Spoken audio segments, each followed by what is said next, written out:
Et salut tout le monde, c'est Greg. Comme d'habitude, j'espère que vous allez bien. Aujourd'hui, on va s'attaquer à un sujet qui est les filtres ND, et c'est juste après le générique.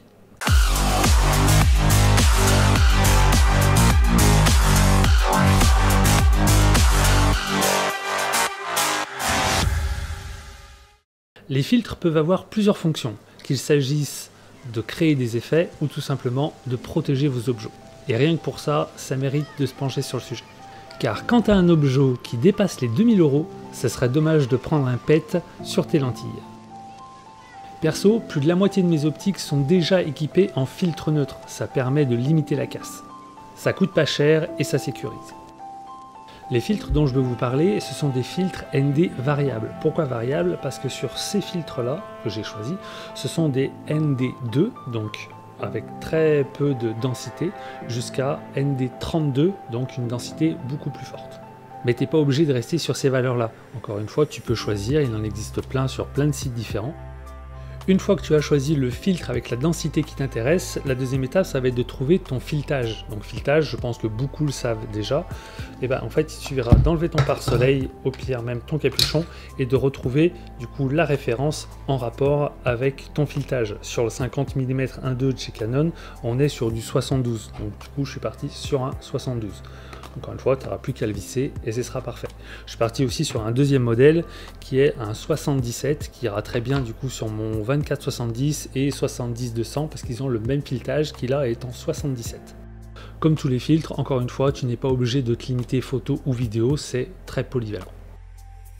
Au niveau de la présentation, une boîte en carton aimanté et une boîte de transport plastique pour ranger directement ton filtre. Une petite mousse au fond, histoire d'éviter que ton filtre se balade au fond de la boîte. A noter, une fois que ton filtre est fixé sur ton objectif, il faudra juste faire un quart de tour pour passer de la valeur la plus petite à la plus grande.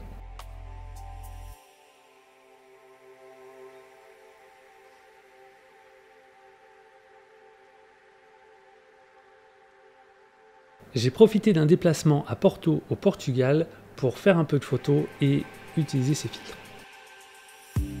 Là aussi, tu peux les utiliser dans plusieurs cas de figure. En pose longue pour de la photo et intensifier l'effet de flou sur l'eau. Et garder toute la force de tes objets avec une grande ouverture, type 1.2 de 8, en journée sans trop avoir à toucher à ta vitesse et tes ISO.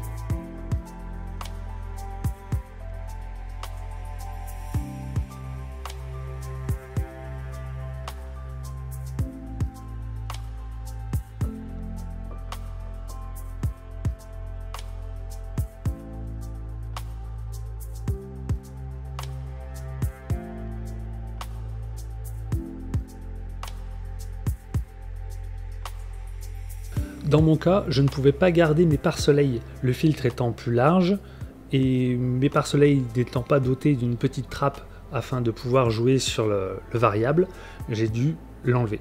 Si toi tu as une petite trappe, tu ne seras pas impacté par ça. Sur leur site internet, ils évoquent le fait qu'on n'ait pas l'effet de X qui peut apparaître du coup quand on a vraiment le ND qui est vraiment fermé. Moi je n'ai absolument pas trouvé cet effet là. Je pense qu'en fait le fait d'avoir une butée en début et en fin de course aide à éviter d'avoir justement cet effet peut-être trop prononcé qui peut apparaître.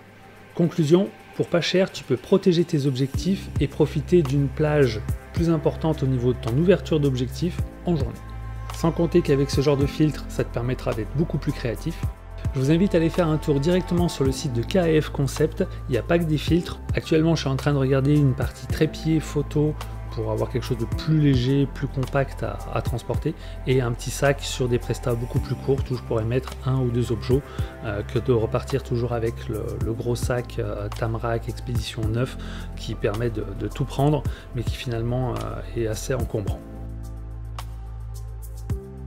Et voilà, cette vidéo est terminée, j'espère que ça vous a plu. Encore une fois, je vous laisse seul juge dans les commentaires et je vous dis à la prochaine, faites des images, amusez-vous. Ciao ciao.